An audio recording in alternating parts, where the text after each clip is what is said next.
ദൈവം എനിക്കിങ്ങനെ ഒരു അവസരം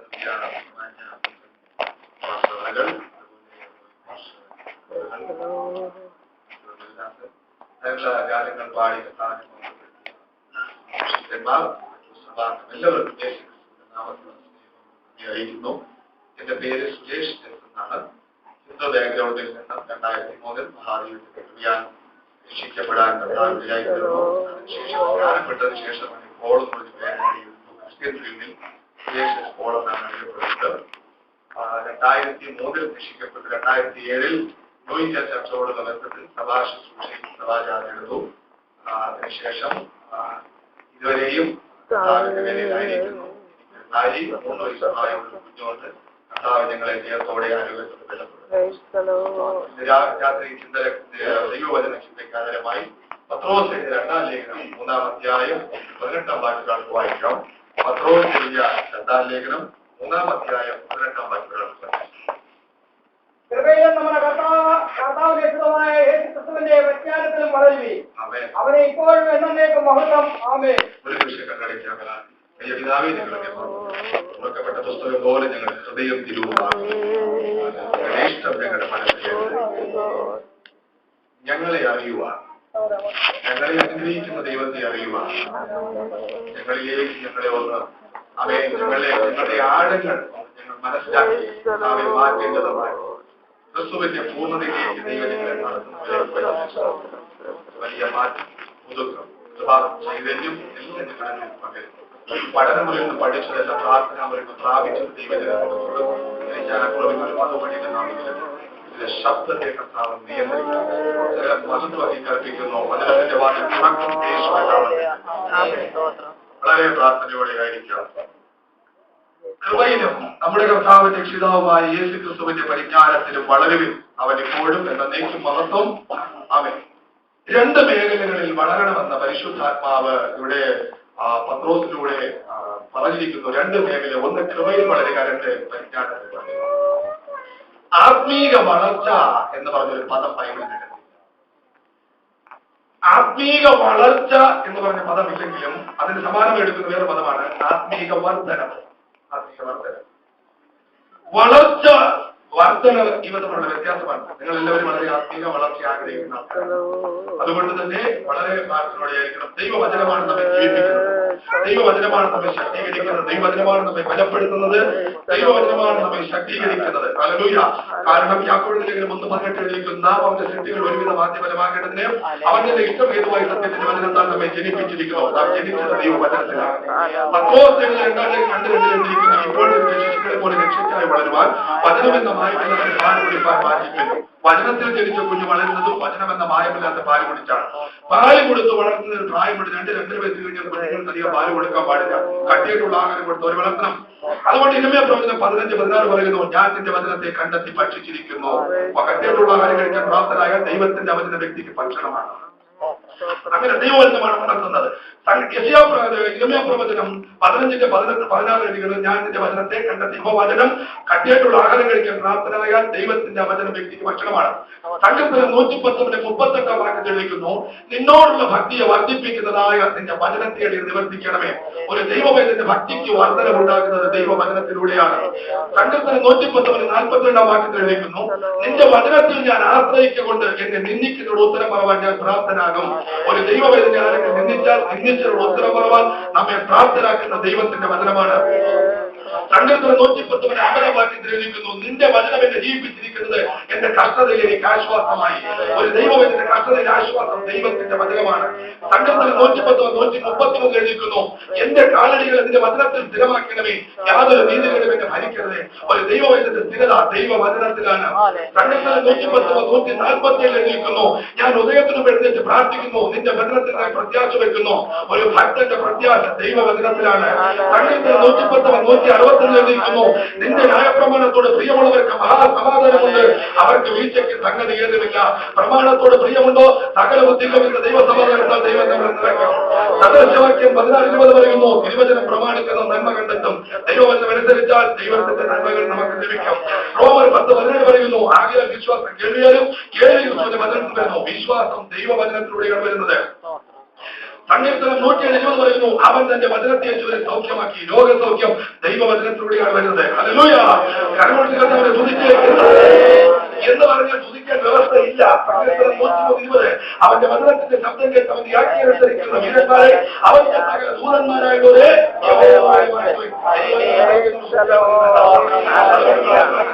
ആത്മീയത ഇവിടെ പ്രാർത്ഥനയ്ക്ക് വേണ്ടി എന്താണ് വളർച്ച? വളർച്ച എന്നതിന്റെ ആയിരിക്കുന്നതിൽ നിന്നും ആയിത്തീരേണ്ടതിനായുള്ള ശ്രമം. ഇന്നായിരിക്കുന്ന അവസ്ഥയിൽ നിന്നും ദൈവം ആഗ്രഹിക്കുന്നത് പോലെ ആയിത്തീരാൻ ഇതിനിടെ നടക്കുന്ന ഈ പ്രോസസ്സിനെ വിളിക്കുന്ന പേരാണ് വളർച്ച. ലോക്കൽ ചർച്ചിലെ പാസ്സലിക്കുന്ന സുരേഷ് പോൾ സെൻട്രൽ പാസ്സാകാനുള്ള സുരേഷിന്റെ ശ്രമം വിളിക്കുന്ന പേരാണ് വളർച്ച. ആത്മീക വളർച്ച എന്ന് പറഞ്ഞൊരു പദം ബൈബിളിലല്ല. ആത്മീക വർധനവ് എന്താണ്? വളർച്ച എന്താണ്? വർധനവ്. വളരെ ശ്രദ്ധിക്കണം. ആത്മീക വളർച്ചയ്ക്ക് എടുക്കുന്ന വേറൊരു പേരുണ്ട്, കൊലോസ്യർ. അതിലെടുക്കുന്ന വേറൊരു പദം കൊലോസ്യർ 2:19. കൊലോസ്യർ 2:19.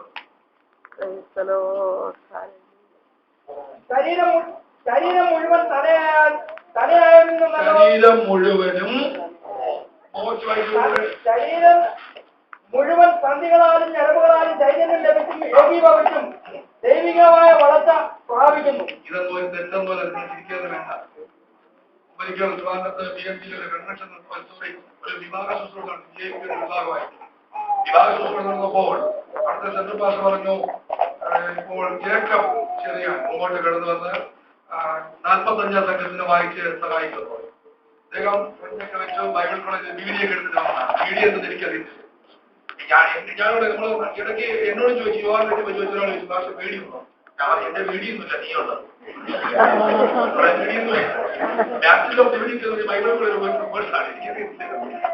ഇദ്ദേഹം വന്നു വീഡിയോ എടുത്ത് വന്നു. ഇദ്ദേഹം 40 സംഘത്തിന് വായിച്ചു വന്നപ്പോൾ ഇതാ നിന്റെ അരികിൽ രാജ്ഞി ഓഫീസ് സംഘമണി നിൽക്കുന്നു. അവിടെ പുള്ളി വായിച്ചു, ഇതാ നിന്റെ അരികിൽ രാജ്ഞി ഓഫീസ് സംഘമണി നിൽക്കുന്നു.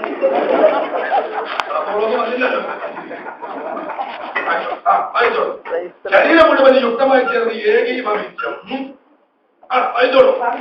സന്ധികളാലും ചൈതന്യം ലഭിച്ചും ഏകീഭവിച്ചും ദൈവീകമായ വളർച്ച. ഈ ദൈവീകമായ വളർച്ചയ്ക്ക് വിളിക്കുന്ന വേറൊരു പേരാണ് ആത്മീക വളർച്ച. അപ്പൊ ദൈവീകം ദൈവം രണ്ടാണ്. അപ്പൊ നമ്മളിൽ ഓരോരുത്തരുടെ മേലും ദൈവത്താൽ പകരപ്പെട്ട ദൈവീകം. ഈ വളർച്ചയ്ക്ക് വിളിക്കുന്ന വേറൊരു പേരാണ് വർധനവ്. വളർച്ചയും വർധനവും നമ്മുടെ വ്യത്യാസമുണ്ട്. ഒന്നിൽ നിന്നും മറ്റൊന്ന് ഉരുവാകുന്നതാണ് വർധനവ്.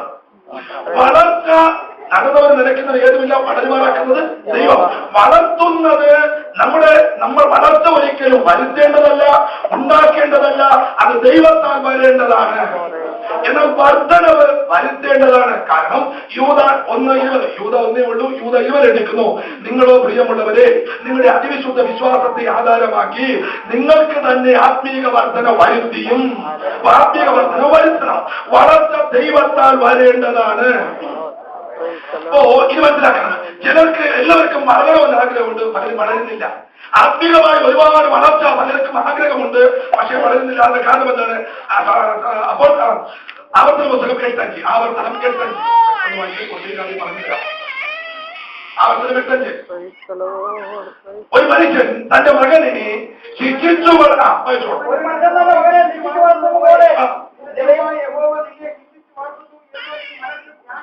ഒരു മനുഷ്യൻ തന്റെ മകനെ ശിക്ഷിച്ചു വളർത്തുന്നത് പോലെ നിന്റെ ദൈവമായ യഹോവ നിന്നെ ശിക്ഷിച്ചു വളർത്തുന്നത് നീ മനസ്സിൽ ധ്യാനിക്കണം. അപ്പൊ വളർച്ച ലഭിക്കണമെങ്കിൽ ശിക്ഷണങ്ങൾക്ക് വിധേയപ്പെടണം. ആത്മീക ശിക്ഷണങ്ങൾ ദൈവത്താൽ ഏതൊരു ദൈവവൈതൽ പ്രാപിക്കുന്നുവോ അവന് മാത്രമേ ദൈവത്താലുള്ള വളർച്ച ലഭിക്കത്തുള്ളൂ.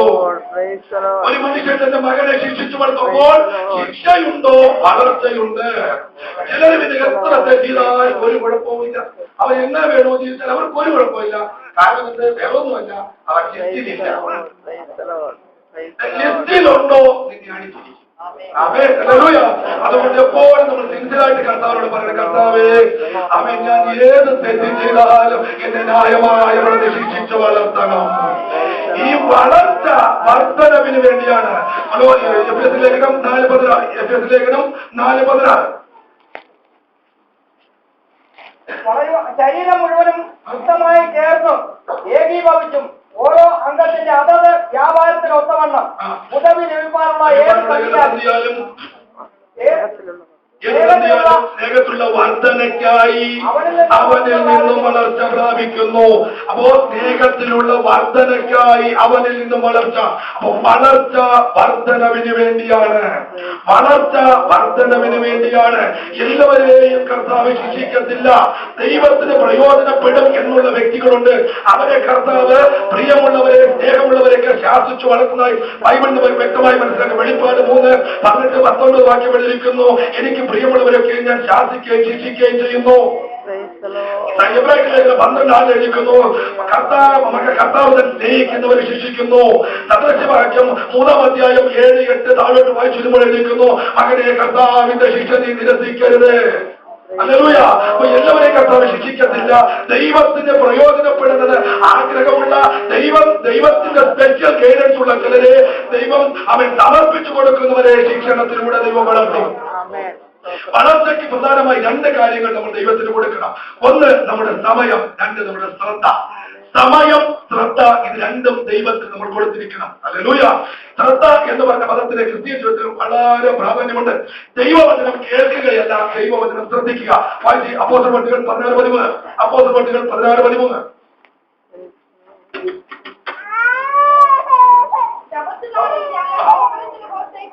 ഞങ്ങൾ ഗോപുരത്തിന് പുറത്തേക്ക് പോയി. അവിടെ പ്രാർത്ഥനാ സ്ഥലമുണ്ടായിരിക്കുമെന്ന് വിചാരിച്ചു. പുഴവക്കത്തിരുന്നു. അവിടെ കൂടി വന്ന സ്ത്രീകളോട് സംസാരിച്ചു. തുയഥൈര പട്ടണക്കാരത്തിയും ഏറ്റാമ്പരം വിൽക്കുന്നവളുമായി ലുദിയ എന്നു പേരുള്ള ദൈവഭക്തയായ സ്ത്രീ കേട്ടുകൊണ്ടിരുന്നു. പൗലോസ് സംസാരിച്ചത് ശ്രദ്ധിക്കേണ്ടതിന് കർത്താവ് അവളുടെ ഹൃദയം തുറന്നു. അന്ന് രാത്രി അവൾ കൂടെ സ്നാനപ്പെട്ടു. അപ്പൊ ദൈവവചനം കേൾക്കുകയല്ല, ദൈവവചനം ശ്രദ്ധിക്കുക. ദൈവവചനം ശ്രദ്ധിച്ചാൽ കുടുംബത്തിന്റെ അകത്തളത്തിൽ നടക്കേണ്ട വിടുതലുകൾ ദൈവത്തിന്റെ ആത്മാവ് ചെയ്തെടുത്തിരിക്കും. ഇനി കരുതുന്നതോ കണ്ടൊന്ന് അതുകൊണ്ട് നമ്മൾ എപ്പോഴും ഒഴുകി പോകാതിരിക്കുന്നത് കേട്ടത് അധികം ശ്രദ്ധയോടെ കരുതും. നമ്മുടെ പ്രാർത്ഥന എങ്ങനെയായിരിക്കണം? യാക്കോബിലേഖനം 5-ാം താഴോട്ട് വായിച്ചു എഴുതിക്കുന്നു. നീതിമാന്റെ ശ്രദ്ധയോടുകൂടിയ പ്രാർത്ഥന വളരെ വലിക്കുന്നു. ഹല്ലേലൂയ. അപ്പോസ്തലപ്രവൃത്തികൾ 12-ാം താഴോട്ട് വായിച്ചു എഴുതിക്കുന്നു. സഭ ശ്രദ്ധയോടുകൂടെ പ്രാർത്ഥിച്ചു. കാലഘട്ടത്തിൽ ദൂതനിറങ്ങി. ഒരിക്കൽ ഗെത്സമനത്തോട്ടത്തിൽ പ്രാർത്ഥന നിരതരായിരുന്ന യേശുവിന്റെ മുമ്പിൽ മാനവരാശിയുടെ ഭാവം മുഴുവനും മാനവത്വത്തിനുള്ളിലേക്ക് പ്രാർത്ഥനയിൽ വെളിപ്പെട്ട് നിൽക്കുമ്പോൾ പിതാവേ കഴിയുമെങ്കിൽ മാനവത്വം എങ്കിൽ നീക്കണം, എങ്കിലും എന്റെ ഇഷ്ടമല്ല നിന്റെ ഇഷ്ടം തന്നെ ആകട്ടെ എന്ന് പറഞ്ഞപ്പോൾ അടുത്ത വാക്യം അവരെ ശക്തിപ്പെടുത്താൻ സ്വർഗത്തിന് ദൂതനിറങ്ങി. അടുത്ത വാക്യം തെളിയിക്കുന്നു. യേശുക്രിസ്തു പിന്നെയും പ്രാണവേദനയിലായി അതിശ്രദ്ധയോടെ പ്രാർത്ഥിച്ചു. ഒരു വിടുതലിന് വേണ്ടിയുള്ള പ്രാർത്ഥന ശ്രദ്ധയോടെ കൂടുകയാണെങ്കിൽ ദൈവഹിതം അടുത്ത മുമ്പ് ദൈവഹിതം ചെയ്യാനുള്ള പ്രാർത്ഥന അധികം ശ്രദ്ധയോടെ. അപ്പോസ്തലപ്രവൃത്തികൾ 26:7 നമ്മുടെ 12 ഗോത്രങ്ങളും രാപ്പകൽ ശ്രദ്ധയോടെ ആരാധിച്ചും കൊണ്ട്. ശ്രദ്ധയോടെ. ഈ ശ്രദ്ധ ഏത് സമയത്താണ് നമ്മൾ ഉപയോഗിക്കേണ്ടത്? ഒരിക്കൽ അബ്രഹാമിനോട് ദൈവം പറഞ്ഞു, നീ സ്നേഹിക്കുന്ന നിന്റെ ഏകജാതനായ ഇസ്ഹാക്കിനെ തന്നെ മോറിയ ദേശത്ത് ഞാൻ കാണിക്കുന്ന മലയിൽ കൊണ്ടുചെന്ന് അവനെ എനിക്ക് യാഗമർപ്പിക്കണം. മോറിയ ദേശത്ത് ദൈവം കാണിച്ച മലയിൽ വളരെ വ്യക്തമായ ദൈവത്തിന്റെ അള്ളപ്പാടോടുകൂടെ ദൈവത്തിന്റെ നിയോഗപ്രകാരം ഇദ്ദേഹം ആ മലയിൽ ചെന്നു. യാഗം ഒരുക്കുന്ന സ്ഥലം കാണിച്ചു കൊടുത്തു. യാഗപീഠം പണിതു. മകനെ ഈ യാഗപീഠത്തിൽ കടത്തി വാക്കത്തിയെടുത്ത് വെട്ടാൻ ഓങ്ങിയപ്പോൾ 2 ശബ്ദം പിറകിൽ നിന്ന്, അബ്രഹാമേ അബ്രഹാമേ നീ ബാലന്റെ മേൽ കൈ. ഇന്നത്തെ ബന്ധുക്കൊണ്ട് വാക്കുമാരായിരുന്നെങ്കിൽ മോറിയാവേശത്ത് വരിക്കുന്ന അന്ധകാര വികാരമേ എന്ന് പറഞ്ഞുകൊണ്ട് ദേശാധിപതി ശാസിച്ച് ഇറങ്ങണേ വന്നിട്ട് ഇറങ്ങാൻ. പക്ഷേ ഈ ക്രിട്ടിക്കൽ സ്റ്റേജിലും 25 വർഷം കാത്തിരുന്ന് കിട്ടിയ കൺമണിയുമായി അവൻ ആ ക്രിട്ടിക്കൽ സ്റ്റേജിലായിട്ടും എന്നെ പിറകിൽ വിളിച്ചത് ദൈവശബ്ദമാണ്. അവനാണ് ജയാളിയായവൻ. ദൈവം കൊടുത്തത് തിരിച്ചു ചോദിക്കുമ്പോൾ ചിടുങ്ങി കൊടുക്കുന്ന ഒരു അബ്രഹാമിനെയല്ല ദൈവം വാർത്തെടുത്തത്. ഉൽപ്പത്തിയുടെ ലഭിക്കുന്നു. നിന്റെ ഏകജാതനായ മകനെ തരാൻ പഠിക്കായകൊണ്ട് ദൈവം തന്നത് തിരികെ ചോദിക്കുമ്പോൾ യാതൊരു ബുദ്ധിമുട്ടും കൂടാതെ കൊടുക്കുവാൻ നമ്മൾ മനസ്സുള്ളവരായിരിക്കണം.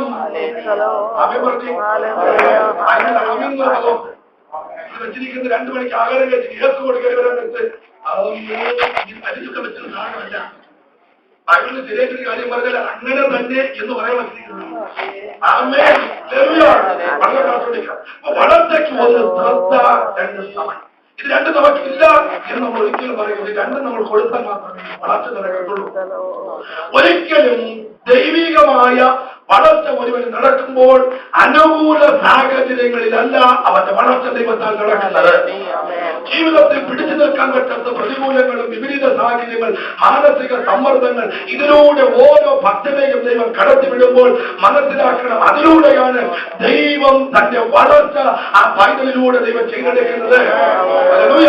ഒരിക്കൽ യോഹന്നാൻ, യേശുവിന്റെ പ്രിയ ശിഷ്യനായിരുന്ന യോഹന്നാൻ, യേശു ഒരു ഭക്തന്റെ വളർച്ച, അവൻ യേശു ക്രിസ്തു ഉയർത്തേണ്ട സ്വർഗത്തിൽ പോയതിനു ശേഷം ഒരു സുവിശേഷത്തിലൂടെ യേശു ക്രിസ്തു ഇന്നലെ ആരാണ് താൻ എഴുതാൻ തുടങ്ങി. അതിനുശേഷം കുറച്ച് ദിവസം കഴിഞ്ഞപ്പോൾ 3 ലേഖനങ്ങൾ എഴുതി. ലേഖനങ്ങളിലൂടെ യേശു ക്രിസ്തു ഇന്നാരാണെന്ന് എഴുതി. അതിനുശേഷം വീണ്ടും പിടിച്ചു നിൽക്കാൻ പറ്റുന്ന പ്രതികൂലങ്ങൾ, നേരത്തെ പറഞ്ഞതുപോലെ പർപ്പോസിന്റെ ഏകാന്തതകളും അതുപോലെ തന്നെ തിളച്ച എണ്ണയിൽ വീഴുന്നു. പക്ഷേ ഈ പ്രതികൂലങ്ങളെല്ലാം കടന്നുപോയപ്പോൾ അദ്ദേഹം യേശു നാളെ ആരായി വരുമെന്ന് ഒരു വെളിപ്പാട് എഴുതാൻ തുടങ്ങി. അപ്പോൾ യേശു ക്രിസ്തു സുവിശേഷത്തിലൂടെ ഇന്നലെ ആരാകുന്നു, 3 ലേഖനങ്ങളിലൂടെ ഇന്ന് ആരാകുന്നു എന്നും വെളിപ്പാടിലൂടെ നാളെ ആരാകുമെന്നും എഴുതാൻ തക്കവണ്ണം 3 മേഖലകളിലേക്ക് ഒരു വളർച്ച തന്നിലൂടെ ദൈവം ചെയ്തെടുക്കുന്നു. ഇതൊരിക്കലും അനുകൂല സാഹചര്യത്തിൽ നടന്നതല്ല. ജീവിതത്തിൽ പിടിച്ചു നിൽക്കാൻ പറ്റാത്ത ഒറ്റപ്പെട്ട സഭകൾ ദൈവത്തിനുള്ള ആത്മീക വളർച്ച ഒരു ദൈവവൈദ്യൻ ആഗ്രഹിക്കുമ്പോൾ വളർത്തുന്നെങ്കിലും ഒരു വിത്ത് വായിച്ചേ. മർക്കോസ് സുവിശേഷം 4-ാം അധ്യായം 26-ാം വാക്യം. പിന്നെ അവൻ പറഞ്ഞത്, ദൈവരാജ്യം ഒരു മനുഷ്യൻ മണ്ണിൽ വിത്ത് എറിഞ്ഞ ശേഷം രാവും പകലും ഉറങ്ങി എഴുന്നേറ്റിരിക്കെ അവൻ അറിയാതെ വിത്ത് മുളച്ച് വളരുന്നത് പോലെയാകുന്നു. ഭൂമി സ്വയമായി മുമ്പേ ഞാറും പിന്നെ കതിൽ നിറഞ്ഞ മണിയും ഇങ്ങനെ വിളയുന്നു. ധാന്യം വിളയുമ്പോൾ കൊയ്ത്തായതുകൊണ്ട് അവൻ ഉടനെ അരിവാൾ വെക്കുന്നു. ദൈവരാജ്യം ഒരു മനുഷ്യൻ മണ്ണിൽ വിത്തെറിഞ്ഞ ശേഷം രാവും പകലും ഉറങ്ങി എഴുന്നേറ്റിരിക്കെ അവൻ അറിയാതെ മുളച്ചു വരുന്നത് പോലെയാകുന്നു. ഭൂമി സ്വയമായി മുമ്പേ ഞാറും പിന്നെ കതിരും നിറഞ്ഞ മണികളും ഇങ്ങനെ വിളയുന്നു. ദൈവരാജ്യം ഒരു മനുഷ്യൻ മണ്ണിൽ വിത്തെറിഞ്ഞ ശേഷം ഒരു വിത്ത്, അവൻ ഈ ദൈവരാജ്യത്തിന്റെ വിത്ത് നമ്മളെ വളർത്തുവാൻ വേണ്ടി ദൈവം ആഗ്രഹിക്കുമ്പോൾ നമ്മുടെ ഉള്ളിലേക്ക് ദൈവം ഒന്നാമത് ഇടുന്ന ഒരു വിത്താണ്. ഈ വിത്ത് നമ്മുടെ ഉള്ളിലേക്ക് ദൈവം ഇടുന്നു. ദൈവരാജ്യം ഒരു മനുഷ്യൻ മണ്ണിലെറിഞ്ഞ ശേഷം മണ്ണിലേക്ക് ചള്ളയിലേക്ക് വലിച്ചെറിയപ്പെടുന്ന വിത്ത്. ഈ വിത്ത് എറിയുമ്പോൾ വിത്തിടുന്ന യജമാനന് ഒരേ ഒരു ലക്ഷ്യമേ ഉള്ളൂ, അതെനിക്ക് നാളെ ഫലം വന്നിരിക്കും. പക്ഷേ ചെന്ന് വീണ പ്രതലം ഒരിക്കലും ഇതിന്റെ വളർച്ചയ്ക്ക് അനുകൂലമല്ല. ഈ സാഹചര്യമാകുന്ന ചള്ള, ഈ ചെടിയിലേക്ക് വലിച്ചെറിയപ്പെട്ട വിത്ത് ഒരിക്കലും മുളപൊട്ടി പുറത്തു വരുവാൻ ഈ ചള്ള അനുവദിക്കുന്നില്ല. എല്ലാ പ്രതികൂലങ്ങളും എന്തുമാത്രം കഴിവുകൊണ്ടും സമ്മർദ്ദം കൊണ്ടും ഈ വിത്തിനെ മണ്ണിലേക്ക് അമർത്തി വയ്ക്കാൻ കഴിയുമോ അത്രത്തോളം മണ്ണ് ഈ ചള്ള ഈ വിത്തിനെ അമർത്തി വയ്ക്കും. പക്ഷേ അവൻ ഇതുപോലെ തന്നെ നമ്മുടെ ഉള്ളിൽ പകരപ്പെട്ട ദൈവത്തിന്റെ സാധ്യതകൾ പുറത്തു വരാൻ കഴിയാത്തവണ്ണം മാനസിക സമ്മർദ്ദങ്ങൾ, കടഭാരങ്ങൾ, വിവിധ പ്രശ്നങ്ങൾ, രോഗങ്ങൾ, ഇങ്ങനെ സാഹചര്യങ്ങൾ മുഴുവനും വിപരീതമായി നിൽക്കുമ്പോൾ എന്നാണോ ഈ വിത്ത് മുളപൊട്ടി പുറത്തു വരുന്നത്, അന്ന് ജനിക്കുന്ന മണ്ണ് മാറുകയാണ്. മണ്ണ് മാറാനല്ല പ്രാർത്ഥിക്കേണ്ടത്, എന്റെ പുറത്തോട് പൊട്ടി ഞാൻ പുറത്തു വരണം. സാഹചര്യങ്ങളല്ല മാറേണ്ടത്, മാറ്റം നമ്മിൽ നടക്കണം. അവൻ ഈ മുളപൊട്ടി ഒന്ന് ഇതിന്റെ പുറന്തോട് പൊട്ടും. ഞാനെന്ന ഭാവമെല്ലാം വളർച്ചയുടെ വളമായി വീണം. അവിടെ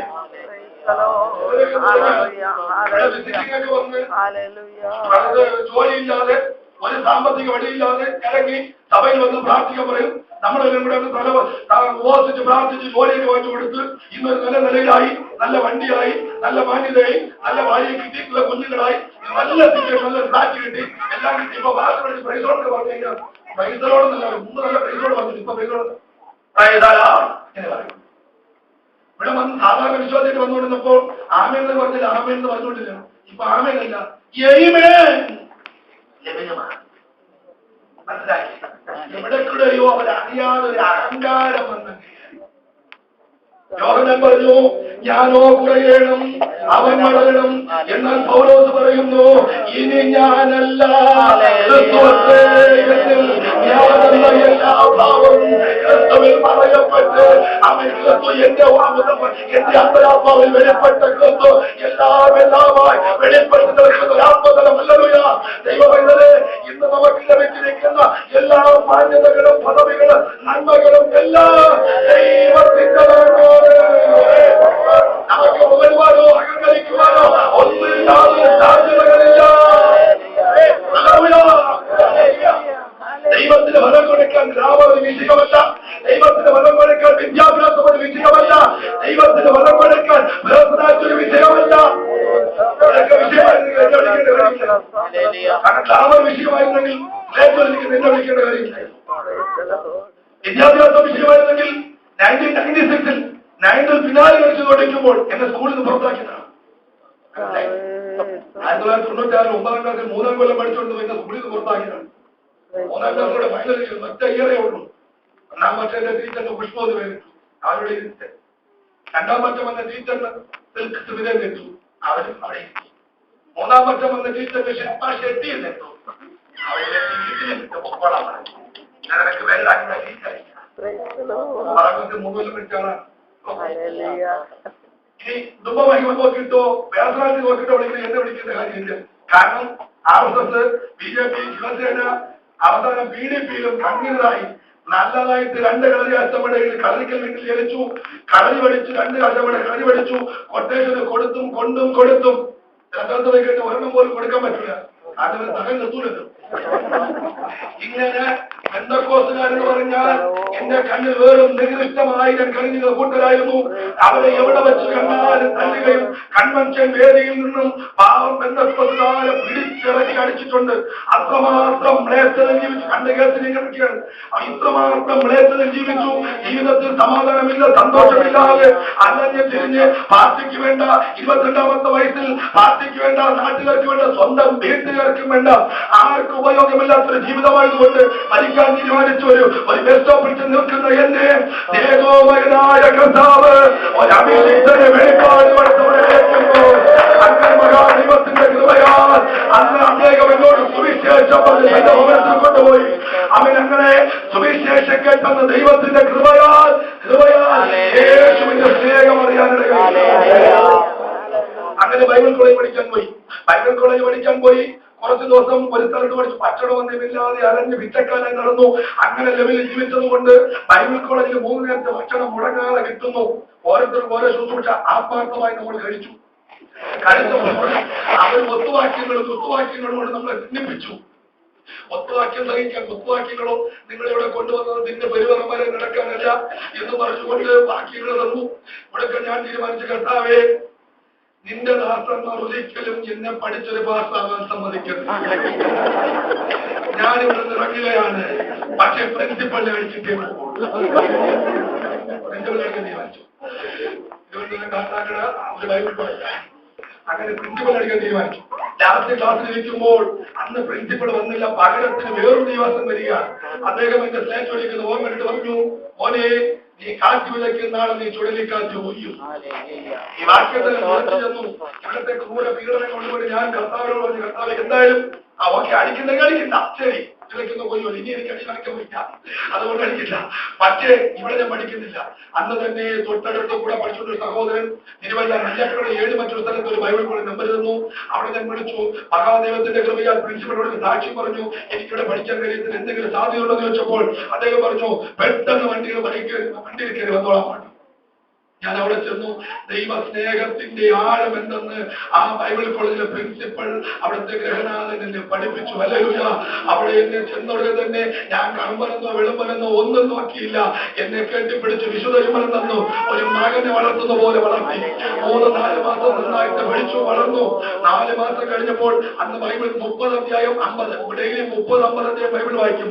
4 മണിക്കൂർ മുട്ടുമെന്ന് പ്രാർത്ഥിക്കും. അങ്ങനെ മഹാദൈവത്തിന്റെ കൃപയിൽ 40 പ്രാവശ്യം വായിച്ചു കഴിഞ്ഞു. 46 പ്രാവശ്യം വായിച്ചു കഴിഞ്ഞു. സ്വന്തം പറഞ്ഞ അങ്ങനെ ഞാൻ പഠിച്ചു. 4 മാസം കഴിഞ്ഞപ്പോൾ ശരീരം പെട്ടെന്ന് തളരാൻ തുടങ്ങി, ക്ഷീണം വന്നു തുടങ്ങി, ശരീരം മുഴുവൻ നീരായി, പെട്ടെന്ന് നീരായി. കുറച്ച് ദിവസം കഴിഞ്ഞപ്പോൾ യൂറിൻ കംപ്ലീറ്റ് ബ്ലഡ്, കിടപ്പിലായി, ഭക്ഷണം കഴിക്കാൻ വയ്യ, ഒരു വലിയ എന്തോ ഒരു മാറ്റം ശരീരത്തിൽ സംഭവിക്കുന്നത് തോന്നി. കിടപ്പിലായി, വേദന കൊണ്ട്, നട്ടൽ വേദന കൊണ്ട് പിളയാൻ തുടങ്ങി. എന്തെന്നറിയത്തില്ല. പ്രിൻസിപ്പൾ ഉടനെ നാട്ടിലേക്ക് ട്രിവാൻഡ്രത്തേക്ക് പറഞ്ഞു വിട്ടിട്ട് പറഞ്ഞു, പെട്ടെന്ന് ചെന്ന് ഒരു ട്രീറ്റ്മെന്റ് ചെയ്യണം, എന്തോ ഗൗരവമായ വിഷയമാണ്. എക്സ്റേ സ്കാനിംഗ് എടുത്തു. വേറെ ഒരു സാമ്പത്തിക ഒരു സാധ്യതയില്ലായിരുന്ന സമയത്ത് ആ ഡോക്ടറിന്റെ മറുപടി പറയുകയാണ്. എക്സ്റേ സ്കാനിംഗ് എടുത്ത് കഴിഞ്ഞപ്പോൾ പറയുന്നു, കിഡ്നി 2 ഫെയിൽ ആയിക്കൊണ്ടിരിക്കുന്നു. നിറകണ്ണുകളോടെ ഒരു പെയിൻ കില്ലർ പോലും വാങ്ങിച്ചു തരാൻ ആളില്ലാതെ, സഹായിക്കാൻ ആളില്ലാതെ വീട്ടിൽ വന്നൊരു റൂമിൽ കിടന്ന് നിറകണ്ണുകളോട് വേദന കൊണ്ട് പൊളയുന്നു. 3 മാസം വരെ പിടിച്ചു നിന്നു. 3 മാസം കഴിഞ്ഞപ്പോൾ വേദന കൂടി വരുന്നു. ആഹാരം കഴിക്കാൻ വയ്യ, ശരീരം വളരെ വളരെ ദുഃഖത്തിലായി. ഞാൻ ദൈവത്തോട് പറഞ്ഞു, കർത്താവേ, എന്തിനാണ് മരിക്കാൻ പോയ എന്നെ നീ തിരഞ്ഞെടുത്തത്? ഈ വേദനയിട്ട് എന്നെ എന്തിനാണ് ഇങ്ങനെ ഞാൻ എന്തിനായി കെട്ടതയ്ക്കുന്നത്? എന്നെ വെറുതെ വിട്ടെങ്കിൽ ഞാൻ മരിക്കുമായിരുന്നു. ഒന്നുകിൽ എന്നെ തട്ടണം, ഇല്ലെങ്കിൽ എനിക്ക് സൗഖ്യമാക്കി എന്നെ പുറത്തെടുക്കണം. അങ്ങനെ പ്രാർത്ഥിച്ചു. ഒരു ദിവസം പ്രാർത്ഥന കിടക്കുമ്പോൾ ഒരു വെളിപ്പാട് ദൈവാത്മാവ് കാണിക്കുന്നു. പെന്തക്കോസ്തുകാരെ പലരെയും അടിച്ചതും, വലിയ പ്രായമുള്ള 70 വയസ്സ് പ്രായമുള്ള ഒരു അമ്മച്ചിയെ അടിച്ച കാര്യങ്ങൾ അവരുടെ പിഴഞ്ഞ് നിലവിളിക്കുന്നത് എല്ലാം എന്റെ കണ്ണിലൂടെ ഇങ്ങനെ ഓടി വരികയാണ്. ദൈവത്തോട് പറഞ്ഞ കർത്താവില് എഴുന്നേറ്റ് നടക്കാൻ ആരോഗ്യം തന്നാൽ അവരോട് ചെന്ന് ക്ഷമ ചോദിക്കാം. 3 ദിവസം കഴിഞ്ഞപ്പോൾ ശരീരത്തിൽ എനർജി തന്നു. ഞാൻ കിടക്കവിട്ട് ഓട്ടമായിരുന്നു. വീട്ടുകാരെല്ലാവരും വിചാരിച്ചു ഈ അണയം പോണത് ഈ ആളിക്കുന്നത് മരണം പാറ്റിലെന്ന് വിചാരിച്ചു. പക്ഷേ ഞാൻ ഒരിക്കലും വീട്ടില്ല, ഭജനയില്ല. ഓരോ വീടുകളിലും കയറി ഇറങ്ങി ക്ഷമ ചോദിച്ചു. സകല വ്യക്തികളോട് ക്ഷമ ചോദിച്ചു. അവസാനം ഒരു പെന്തക്കോസ്തുകാരനുണ്ടായിരുന്നു. ഞാൻ വിചാരിച്ചു നേർക്കില്ല, അദ്ദേഹം അടിക്കുന്നതാണ് ഞാൻ അറിഞ്ഞത്. എന്നെ അടിച്ചാൽ എന്റെ ശരീരത്തിൽ തിരിച്ചു കൊടുക്കാൻ പറ്റും. പക്ഷെ രക്ഷിക്കപ്പെട്ടതുകൊണ്ട് എനിക്കത് ചെയ്യാൻ പറ്റുന്നില്ല. ഇനി എന്റെ കൈ മുങ്ങുന്നില്ല. അതുകൊണ്ട് വളരെ ദുഃഖത്തോടെ ഉണ്ടോ ഞാൻ എനിക്ക് അറിയത്തില്ല. ഞാൻ വിചാരിച്ചു ഇതല്ലേ ഒരെണ്ണം കിട്ടുമെങ്കിൽ കിട്ടണേ, കുഴപ്പമില്ല. ഒരു ദിവസം അദ്ദേഹം റോഡിൽ നിൽക്കുമ്പോൾ ചായ പിടിച്ചിട്ട് ഇറങ്ങി ജംഗ്ഷൻ നിൽക്കുകയാണ്. കാലിൽ ചെന്ന് ഒരു ഒറ്റ വിളക്കം വീണു. മാമായിട്ട് ഒഴിച്ചു. ഞാൻ വിചാരിച്ചു കണ്ണിലൊക്കെ. പക്ഷേ അദ്ദേഹം നിറകണ്ണുകളോട് എന്നെ കെട്ടിപ്പിടിച്ച് ചുമ്മിച്ചിട്ട് പറഞ്ഞു, മോനെ, നീ ദൈവവേലയ്ക്ക് പോയത് ഞാൻ അറിഞ്ഞു. ദൈവത്തിന്റെ അനുഗ്രഹിക്കണം. ആ അനുഗ്രഹമാണ് എന്റെ ജീവിതത്തിൽ. വീട്ടിൽ ചെന്ന് സന്തോഷത്തോടെ ഞാൻ കർത്താവേ, എന്നെ കൊണ്ട് കഴിയുന്ന കാര്യങ്ങളെല്ലാം ചെയ്തു കഴിഞ്ഞു. എന്നെ സൗഖ്യമാക്കാൻ അങ്ങേക്ക് മനസ്സുണ്ടെങ്കിൽ ഒരു ദിവസം വേദന കൊണ്ട് പൊളഞ്ഞു. അവൻ എന്തെങ്കിലും ചെയ്ത് ഒന്നെങ്കിലും മരിക്കണം, ഇങ്ങനെയുള്ള വീണ്ടും ചിന്തയിൽ കിടക്കുമ്പോൾ തേജോമയനായ കർത്താവ് ഒരു ദിവസം തേജസ്സിൽ എന്റെ റൂമിൽ ഇറങ്ങി വന്നു. 2006 എന്നെ തൊട്ട് സൗഖ്യമാക്കി. അതുകൊണ്ട് വർദ്ധിക്കാൻ എനിക്ക് കഴിയുന്നില്ല. അത്രമാത്രം തേജസ്സിൽ എന്റെ കർത്താവ് ഇറങ്ങി വന്നിട്ട് സൗഖ്യമാക്കി. 2006 ശേഷം ഇന്നേ വരെ ഒരു തലവേദന പോലും ഞാൻ ഓർക്കുന്നില്ല. ദൈവമക്കളെ, അന്ന് എന്നോട് പറഞ്ഞു, അവൻ എനിക്കറിയത്തില്ല മോനെ, നിന്നെ എനിക്ക് ആവശ്യമുണ്ട്. ട്രിവാൻഡ്രത്ത് അറിയപ്പെടുന്ന ഗുണ്ടകളെ ഞാൻ നിന്റെ കരത്തിൽ ഏൽപ്പിക്കാൻ പോകുന്നു. ദൈവരാജ്യത്തിന് നീ ഫലം കൊടുക്കണം. നിന്നെ എനിക്ക് ആവശ്യമുണ്ട്. ഞാൻ പറഞ്ഞു, കർത്താവേ, വിദ്യാഭ്യാസമില്ല, ഗ്ലാമറില്ല, പേഴ്സണാലിറ്റി ഇല്ല, കർത്താവേ, കുടുംബമഹിമയിൽ ഞാൻ എന്താണ് ചെയ്യുന്നത് എനിക്കറിയത്തില്ല. ദൈവം പറഞ്ഞു, എന്റെ കൃപ ഞാൻ നിന്റെ മേൽ സ്ഥലത്ത് ഒരു യൂത്ത് മീറ്റിംഗ് 2006 സാക്ഷ്യം പറഞ്ഞ് പ്രസംഗിച്ചുകൊണ്ടിരിക്കുമ്പോൾ അന്ന് രാത്രി പ്രാർത്ഥനയിൽ അവൻ ഞാൻ ചോദിച്ചു, ഈ രാത്രി എന്നെ വിളിപ്പിച്ച രക്ഷകൻ ആർക്ക് വേണമെന്ന് ചോദിച്ചു. ലക്ഷ്യമില്ലാതെ അറിഞ്ഞെന്നെ അവൻ ജീവിതത്തിൽ രക്ഷിച്ച കർത്താവ് അവൻ എന്നുള്ള നിർത്തിയിരിക്കുന്നു എങ്കിൽ ഇന്നകത്തുള്ള ചിലരുടെ കർത്താവിന് ആവശ്യമുണ്ടെന്ന് പറഞ്ഞു. ആ ഒരൊറ്റ യോഗത്തിൽ 17 ഗുണ്ടകളെ സ്വർഗത്തിലെ കേസിലെ പ്രതികൾ 2006 ഉണ്ടാക്കിയില്ല. അങ്ങനെ കൊലക്കേസിലെ പ്രതികൾ ഉൾപ്പെടെ 17 ദൈവദാനമായി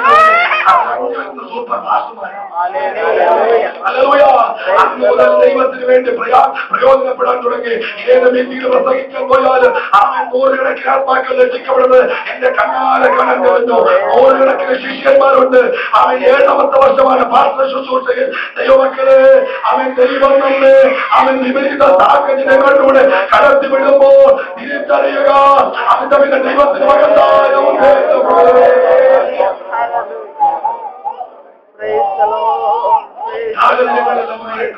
മാറ്റം നമ്മിൽ നടക്കണം. ആത്മീക വളർച്ച ഒരു ദൈവത്തിൽ ആഗ്രഹിക്കുന്നുവെങ്കിൽ പണത്തെ പിന്മാറ്റം എവിടെയാണ് ഒരു മനുഷ്യൻ നടക്കുന്നത്? ഏത് സമയവും എന്നും പണമുണ്ടാക്കണം, എങ്ങനെയെങ്കിലും ആരെങ്കിലും പറ്റിക്കണം, കള്ളം പറഞ്ഞും എന്തെങ്കിലും രീതിയിൽ പണം ഉണ്ടാക്കണമെന്നുള്ള ആഗ്രഹമാണ് ഒരാത്മീയയുടെ പിന്മാറ്റത്തിലേക്ക് നയിക്കുന്ന ഒന്നാമത്തെ ഘടകമാണ്. ബൈബിളിൽ ഈ മുടിയൻ പുത്രൻ എന്ന് പറഞ്ഞ ഒരു കഥ വന്നിട്ടുണ്ട്. മുടിയൻ പുത്രൻ ഇല്ല, ബൈബിളിലില്ല. നാട്ടുകൾ പണ്ടത്തെ പാസ്റ്റർമാരാരെ ഇട്ടുകൊടുത്ത് വേറെ തോന്നുന്നു. അതുകൊണ്ട് ഞാൻ പിന്നെ അച്ഛനും ചേട്ടൻ രണ്ടുപേരും. അവൻ മുടിയനെങ്കിൽ അവന്റെ അച്ഛൻ പൊടിയൻ, അവന്റെ ചേട്ടൻ മടിയൻ. മടിയനും പൊടിയനും മുടിയൻ. ഈ മനുഷ്യന്റെ ഇളയ മകന്റെ പിന്മാറ്റത്തിന്റെ കാരണം ശ്രദ്ധിക്കണം. അതിന് 15-ാമത്തെ താവട്ട് വായിച്ചപ്പോൾ 11-ാമത്തെ ലൂക്കോസ് 15 ഒരപ്പന് 2 മക്കളുണ്ടായിരുന്നു.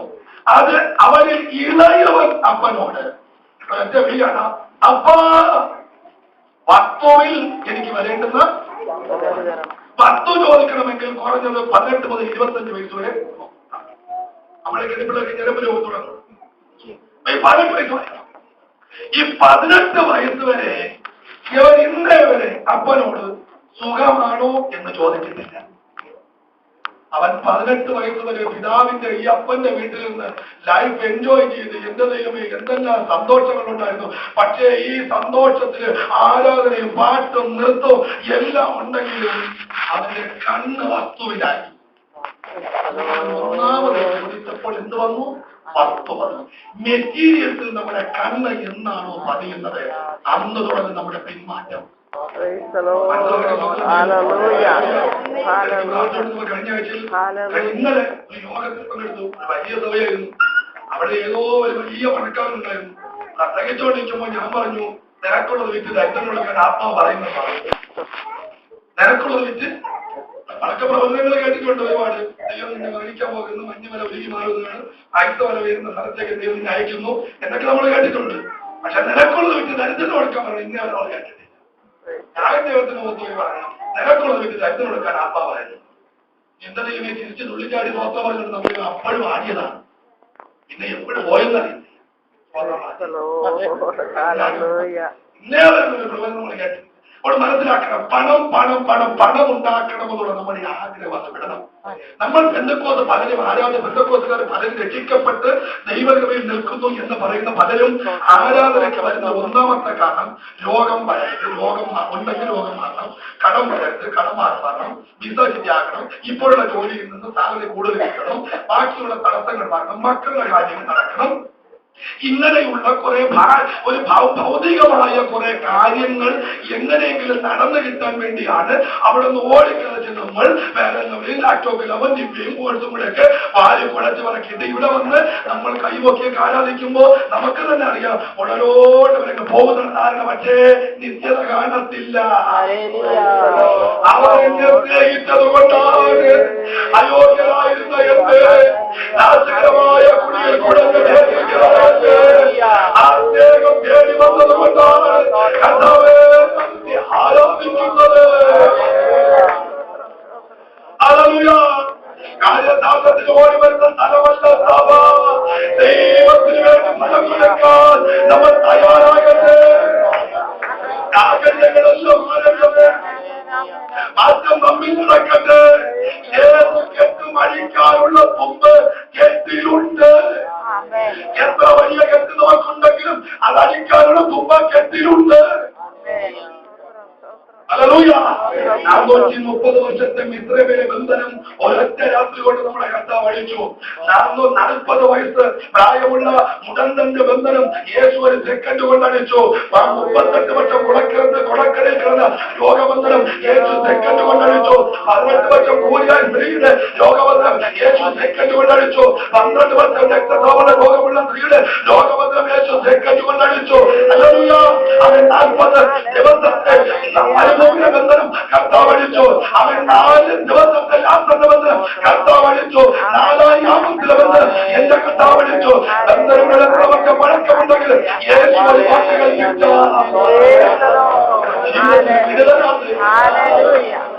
അവരുടെ കർത്താവെ നിന്റെ ഇഷ്ടം ചെയ്യാൻ ഞാൻ പ്രിയപ്പെടുന്നു. എന്റെ കാര്യങ്ങൾ അവിടെ നിൽക്കട്ടെ. ദൈവമക്കളെ, ഈ മരുഭൂമിയിൽ ഇത്രയും സാഹചര്യങ്ങൾ വലിയ ശ്രേഷ്ഠമായ പദവികൾ നമ്മളെ കൊണ്ടുവന്നെങ്കിൽ അവയെ ഒരു വർഷത്തിൽ ഓരാത്മാവിനെങ്കിലും ഈ കോളേജിൽ കൊണ്ടുവരുവാൻ നമ്മൾ കടപ്പെട്ടവരാണ്. നമ്മുടെ ആത്മീയ ജീവിതത്തിന് റിസൾട്ട് ഇല്ല. പ്രാർത്ഥനയിൽ റിസൾട്ട് ഇല്ല. ദൈവമക്കളെ, നമ്മളെ കാണുന്നവർ ക്രിസ്തുവിനെ കാണണം. നമ്മളെ അനുഗമിക്കുന്നവർ വഴിതെറ്റാതെ നിത്യതയിൽ എത്തിയിരിക്കണം. ഹല്ലേലൂയ. ഭക്തന്റെ പ്രധാനപ്പെട്ട 3 അനുഗ്രഹങ്ങൾ: പ്രാഗൽഭ്യമുള്ള ജീവിതം, പ്രത്യാശയുള്ള മരണം, പ്രതിഫലമുള്ള നിത്യത. പ്രാഗൽഭ്യത്തോടെ ജീവിച്ചാൽ പ്രത്യാശയുള്ള മരണം നമുക്ക്, പ്രതിഫലങ്ങളുടെ നിത്യത. അതുകൊണ്ട് ദൈവമക്കളെ, അവൻ ഉത്തമില്ലായ്മ എന്നെ ദൈവം വിളിച്ചു വേർതിരിച്ചു. എന്റെ ജീവിതത്തിലെ ഏറ്റവും വലിയ ആഗ്രഹമാണ് വിവാഹം കഴിക്കുന്നതിൽ ഞാൻ അനാഥ കുട്ടിയെ കല്യാണം കഴിക്കും. സ്വർഗത്തിലെ ദൈവം തിരുവനന്തപുരം തൈക്കാട് ആശുപത്രിയിൽ 6 മാസം വേസ്റ്റുകുട്ടിയിലേക്ക്, കൃത്രിമ അബോർഷൻ ചെയ്ത് കളഞ്ഞ വേസ്റ്റുകുട്ടിയിലേക്ക് വലിച്ചു കളഞ്ഞ കുട്ടിയെ അവിടുത്തെ സൂപ്രണ്ട് മരണസ്ഥിരീകരിക്കാൻ ചെന്നപ്പോൾ ഈ കുട്ടിക്ക് ജീവന്റെ തുടിപ്പുണ്ട്. അങ്ങനെ ഈ കുട്ടിയെടുത്ത് ഐസിയുലെ ഇഞ്ചുവെച്ച് കൊണ്ടുവച്ച് വളർത്തി 20 വയസ്സ് പ്രായമായപ്പോൾ സ്വർഗത്തിലെ ദൈവം എനിക്ക് ദാനമായി നൽകി.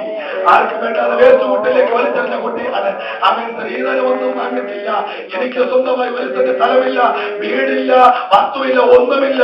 എന്നെ വിളിച്ച ദൈവം അവൻ എന്നോട് കൂടെയുണ്ട്. പലരും ചോദിക്കാറുണ്ട്, ദൈവം നിനക്ക് നൂലിക്കെട്ടി ഇറക്കി തരുമെന്ന്. നൂലിക്കെട്ടി എനിക്ക് തന്നിട്ടുണ്ട് പലതോട്. ഞാനത് സന്തോഷത്തോടെ വാങ്ങിച്ചിട്ടുണ്ട്. ദൈവം പറയുന്നത് ചെയ്താൽ ദൈവം നമുക്ക് നൂലിക്കെട്ടി ഇറക്കി തരുമെങ്കിൽ ദൈവം ചെയ്തിരിക്കും.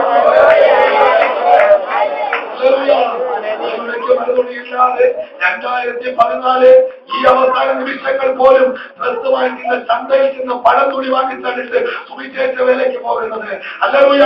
ദൈവമക്കൾ മനസ്സിലാക്കണം, 2 രൂപയുടെ 3 രൂപയുടെ കമ്പമുട്ടായി വാങ്ങിച്ചു കൊടുക്കാൻ അവൻ 3 വയസ്സ് പ്രായമുള്ളൊരു മകൻ അലറി നിലവിളിച്ചിട്ട് പോലും വാങ്ങിച്ചു കൊടുക്കാൻ പൈസ ഇല്ലാതെ പലപ്പോഴും നിറകണ്ണുകളോടെ കടയിൽ ഇറങ്ങി വന്നിട്ടുണ്ട്.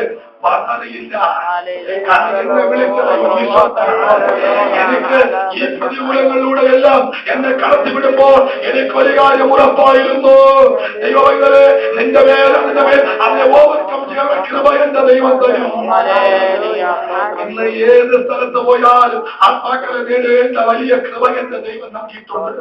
തിരുവനന്തപുരം കാലക്കോട് മെഡിക്കൽ കോളേജിൽ 30-ലധികം വരുന്ന ഡോക്ടേഴ്സിനെ 9ാം ക്ലാസ്സിൽ 3 കൊല്ലം പഠിച്ച എനിക്ക് ബൈബിൾ കോളേജ് പഠിപ്പിക്കാനുള്ള കൃപ എന്റെ ദൈവം നൽകി.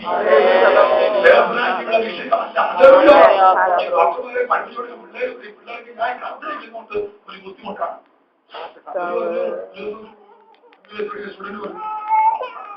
സാറേ, വെളുക്കാനുള്ള മരുന്നുണ്ട്, വേറെ ഹാൻസം വാങ്ങിച്ചാൽ മതി. അവർക്ക് പിന്നെ താങ്കൾ കാത്തിരിക്കുന്നവർക്ക് ഒരു ബുദ്ധിമുട്ടാണെങ്കിൽ നമ്മളായിട്ട് ഇതിനെ കുറയ്ക്കണം വെച്ചോണ്ട് ഞാൻ വേറെ ഹാൻസം വാങ്ങിച്ചു. സത്യത്തിൽ ആ ക്രീമ കറുത്തതല്ലാതെ എനിക്കൊരു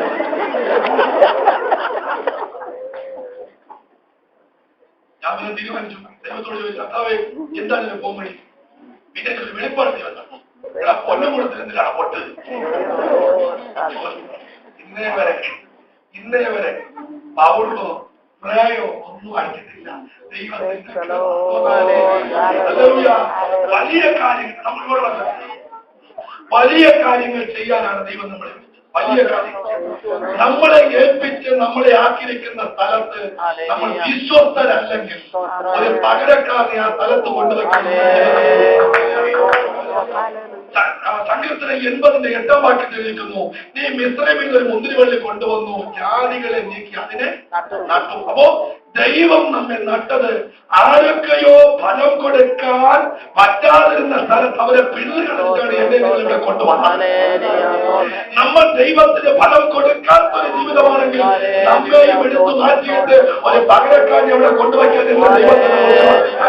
ദൈവത്തിന് ബിരുദന്മാരെ വേണ്ട, വിശ്വസ്തന്മാരെയാണ്. ഇപ്പോ ഒരുപാട് ബിരുദന്മാരുണ്ട്, പക്ഷെ വിശ്വസ്തന്മാർ കുറവാണ്. അതുകൊണ്ട് ഇവിടെ പറയുന്നത് നമ്മളെ ഏൽപ്പിച്ച സ്ഥലത്ത് നമ്മൾ വിശ്വസ്തരല്ലെങ്കിൽ ആ സ്ഥലത്ത് നമ്മളെ മാറ്റി ഒരു പകരക്കാരനെ കൊണ്ടുവയ്ക്കാൻ എന്റെ ദൈവത്തിന് ബുദ്ധിമുട്ടില്ല.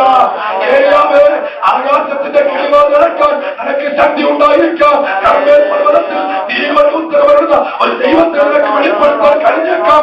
രാജാവിന്റെ മുഖത്ത് നോക്കി പ്രവചിക്കുന്നവരായിരിക്കാം. പക്ഷേ മതി എന്ന് പറഞ്ഞ് ഒരു പ്രതികൂലത്തിലായപ്പോൾ അവന്റെ വായിന്ന് മതി എന്ന് പറഞ്ഞപ്പോൾ തന്നെ ഒരു പകരക്കാരനായി എലീശയെ ഇരട്ടി അഭിഷേകം കൊടുത്ത ആ സ്ഥലത്തേക്ക് ദൈവം കൊണ്ടുപോയി.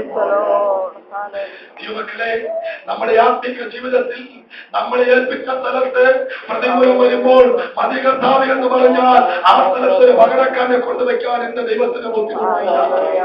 പത്തിരാക്കിയെ നിന്നെ അവിടെ കൊണ്ടുവന്ന് രാജ്യത്തിന് മാതൃകയായിരിക്കാൻ, ഭർത്താവിന് കീഴടങ്ങിയിരിക്കാൻ, ആ പദവിയിൽ നീ അഹങ്കരിക്കുന്നു എങ്കിൽ കുപ്പയിൽ കിടന്നൊരു എസ്തേറിനെ ആ പദവിയിൽ പകരക്കാരെ കൊണ്ടുവയ്ക്കാൻ എന്റെ ദൈവത്തിന് ബുദ്ധിമുട്ടില്ല. ശൗലേ ഇസ്രായേലിന്റെ ജനത്തെ, ഇസ്രായേലിനെ മേയ്ക്കുവാൻ, ദൈവത്തിന്റെ ജനത്തെ പരിപാലിക്കാൻ എല്ലാവരെക്കാളും തോൾ മുതൽ പൊക്കമേറിയ നിന്നെ അവിടെ കൊണ്ടുവന്നത് നീ ദൈവത്തിന് വേണ്ടി നിൽക്കാൻ വേണ്ടിയാണ്. പക്ഷേ മത്സരിച്ചു തുടങ്ങിയാൽ നിന്റെ മാറ്റിയിട്ട് ഒരു ദാവീദിനെ പകരക്കാരെ കൊണ്ടുവയ്ക്കാൻ എന്റെ ദൈവത്തിന് ബുദ്ധിമുട്ടില്ല. ഇന്ന് രാത്രി സന്ദേശം കേൾക്കുമ്പോൾ ജീവിതത്തിൽ ലക്ഷ്യമുണ്ടാകണം, നമ്മുടെ ആത്മീക ജീവിതത്തിന് വീര്യമുണ്ടാകണം. ആത്മീക വളർച്ച, ആത്മീക പക്വത ഉള്ളവരും ഓരോ ദൈവങ്ങളും നമുക്ക് മനസ്സിലാക്കണം. തമാശകൾ പറഞ്ഞ് അവൻ മുമ്പോട്ട് പോകുന്ന സമയമല്ല ഇത്. ഹല്ലേലൂയ. ഇതിൽ ഗൗരവം വരട്ടെ. നമുക്ക് കുറച്ച് സമയമേ ഉള്ളൂ. ഇനി നിങ്ങൾക്കൊരു 10 വർഷം ഇവിടെ ജീവിക്കാൻ അവസരം കിട്ടുന്നില്ലെങ്കിൽ ആലയത്തിൽ 10 ആത്മാക്കളെ പ്രസന്റ് ചെയ്യാൻ നമ്മൾ കടപ്പെട്ടത്. നിങ്ങൾ ഈ 2015 നിങ്ങൾ ഓരോരുത്തരും ഓരോ വ്യക്തി ഇതിനകത്ത് കൊണ്ടുവന്ന 1 വർഷം കൊണ്ട് ഒരാൾ ഇതിനകത്ത് കൊണ്ടുവന്ന ഈ ഓള് മതിയാകാത്ത രീതിയിൽ ദൈവം നിങ്ങളെ മാനിക്കും. നമ്മുടെ ആത്മീക ജീവിതത്തെ കുറിച്ച് നമുക്ക് തന്നെ ഒരു ഗൗരവമില്ല. നമുക്ക് നന്നായിട്ട് പ്രാർത്ഥിക്കാനോ ബൈബിൾ വായിക്കാനോ സമയമില്ല. എന്തെങ്കിലും ഒരു കാര്യം വരണമെങ്കിൽ ഇവിടെ കൂടെയെങ്കിലും കൂലിക്ക് പ്രവചിക്കാൻ നടക്കുന്ന കുറെ വിലയാമിനെ പോലുള്ള പ്രവാചകന്മാരുണ്ട്. ഇവിടെ ഉണ്ട്, ഞാൻ അവിടെ വന്നേക്കാം, അവിടെ ചെന്ന് കാണുന്നു, പ്രവചിക്കുന്നു, കൂലി കൊടുക്കുന്നു. ഇതുപോലെ കാറ്റുകളുടെ സംസാരങ്ങൾ കേട്ട് ഇങ്ങനെ നടക്കുകയാണ്. എനിക്ക് പ്രവചനമില്ലാത്തോണ്ട് പറയുന്നത് ഞാൻ പ്രവചിക്കുന്ന ആളാണ്. പക്ഷെ ശ്രദ്ധിക്കണം, ഈ വിലയാമിനോട് ആദ്യം ദൈവം സംസാരിച്ചു, നീ ആ വഴിക്ക് പോകരുത്. രണ്ടാമത് വീണ്ടും ചോദിച്ചപ്പോൾ ആരാണ് സംസാരിച്ചത്? ആദ്യം നമ്മുടെ വിലയുന്നതിനനുസരിച്ച് മാന്യമായി ദൈവം തന്നെ നേരത്തെ സംസാരിക്കും. എന്നിട്ട് വന്ന് തികയാതെ വരുമ്പോഴാണ് പലവണ്ണം കിടക്കുന്ന കഴുതകൾ ദൈവം നമ്മൾ ദൈവത്തിന്റെ ഹൃദയം ഇവിടെ പരത്തിക്കൂടെ തന്നിരിക്കുകയാണ്. ദൈവത്തിന്റെ ആത്മാവിനെ പരത്തിവിടെ തന്നിരിക്കുമ്പോൾ ഈ ഉള്ളിലുള്ള ആത്മാവ് നമ്മുടെ ദൈവമായിട്ട് നമുക്കൊരു ബന്ധമില്ലെങ്കിൽ നമ്മുടെ ആത്മീക എന്നോട് ദൈവം സംസാരിക്കുന്നില്ലെങ്കിൽ എന്റെ അപ്പൻ ഞാനുമുള്ള ബന്ധത്തിൽ എവിടെയോ വീട്ടിൽ സംഭവിച്ചിരിക്കുന്നു. ഹല്ലേലൂയ. ഇന്നു മുതൽ നമ്മളൊന്ന് നമ്മളെ അറിയണം. എവിടെയാണ് ശരിപ്പെടേണ്ടത്, എവിടെയാണ് ക്രമീകരണം നടക്കേണ്ടത്. ഇവിടെ മാറ്റം സംഭവിക്കുമ്പോൾ ഏത് പ്രശ്നം നിങ്ങളുടെ മുമ്പിൽ അവൻ അലർന്നിരുന്നാലും അത് അകറ്റിക്കളയാൻ നിങ്ങളുടെ ദൈവം വിശ്വസ്തനാണ്. അതുകൊണ്ട് ദൈവമക്കൾ മനസ്സിലാക്കണം, ഒരു വളർച്ച നമുക്ക് ആവശ്യമാണ്. അത് വർദ്ധനവിന് വേണ്ടിയാണ്. ഒരു 10 വയസ്സോ അല്ലെങ്കിൽ 15 വയസ്സോ 12 വയസ്സോ പ്രായമുള്ള ഒരു പേരുണ്ട്,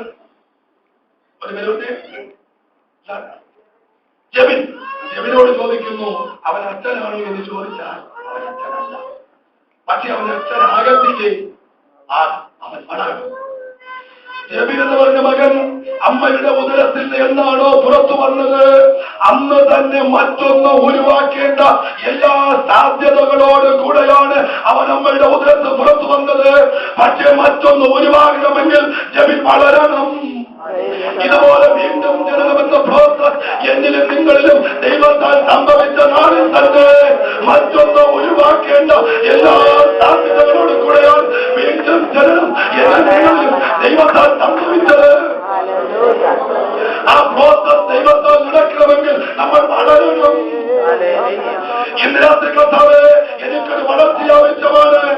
എന്റെ സഭയെ പലപ്പോഴും അവൻ നേർച്ചാക്കി കളയാറുണ്ട്. ഇന്ന് മുതൽ കർത്താവേ, എന്റെ സഭയിൽ ഞാൻ അങ്ങേക്ക് തരുന്നു. ഒരിക്കലും ശ്രേഷ്ഠനായ മനുഷ്യനോട് പാസ്റ്ററോട് ആത്മാക്കളെ നേടുന്ന ഒരു ഉന്നതനായ മനുഷ്യനോട് ഞാൻ ചോദിച്ചു, അത്ര ആത്മാക്കളെ നേടുന്നത് എങ്ങനെയാണ്?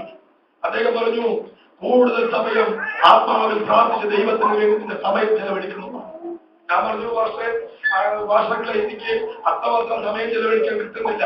അപ്പോഴാണ് പറയുന്നത്, അദ്ദേഹം പറഞ്ഞത്, ഇന്ത്യൻ പ്രധാനമന്ത്രിക്ക് ഇന്ത്യ ഭരിക്കാനുള്ള സമയമുണ്ട്, പിന്നെയാണ് 3 നേരം വിശ്വാസികൾ ചൂടാരാ ചോദിക്കുന്നത്, നിനക്ക് സമയമില്ലെന്ന് പറയും. സമയമുണ്ട്, നീ കണ്ടെത്തിക്കണം. അതൊരിക്കലും വില കൊടുക്കാൻ തയ്യാറായാൽ നിക്ഷേപങ്ങൾ കൊണ്ട് നിറക്കാൻ ചെയ്യും. അടവല ജനതകൾക്ക് അന്യഭാഷയിൽ സംസാരിക്കുന്നവർ നമുക്കൊരു വർദ്ധനവ് വേണം. നമ്മുടെ ജീവിത സാഹചര്യങ്ങളിൽ നിന്ന് നമുക്കൊരു മാറ്റം വലിയ അത്യാവശ്യമാണ്. അവൻ ആത്മാവിനെ പ്രാർത്ഥിക്കുമെന്നെങ്കിൽ ഫലം കൊടുക്കാൻ ദൈവം എടുത്തു. ഒരു വളർച്ച നമുക്ക് ആവശ്യമാണ്. വർദ്ധനവിന് വേണ്ടി അവൻ ജീവിതം കൊണ്ടുവരുവാൻ ഇതിനോട് വെളിച്ചമായി ദൈവമേ നമുക്ക് സംരക്ഷിക്കാറുണ്ട്. ദൈവമേ വിശ്വസതയോടെ ചെയ്യുവാൻ, അനേക കണികൾ തുടയ്ക്കുവാൻ, അനേകർക്ക് ആശ്വാസം വരുവാൻ ദൈവമേ ദൈവം നമ്മളെ തിരഞ്ഞെടുത്തിരിക്കുന്നു. ആ തിരഞ്ഞെടുപ്പ് വലുതാണ്. ഇന്നുള്ള പ്രതികൂലങ്ങളൊന്നും പ്രതികൂലമല്ല, അതിന്റെ വളർച്ചയുടെ വളവുണ്ട്. ഇവിടെ പല ഹസ്തരാദികൾക്കെതിരെ കൈകളുടെ മഹത്വമെടുക്കാം.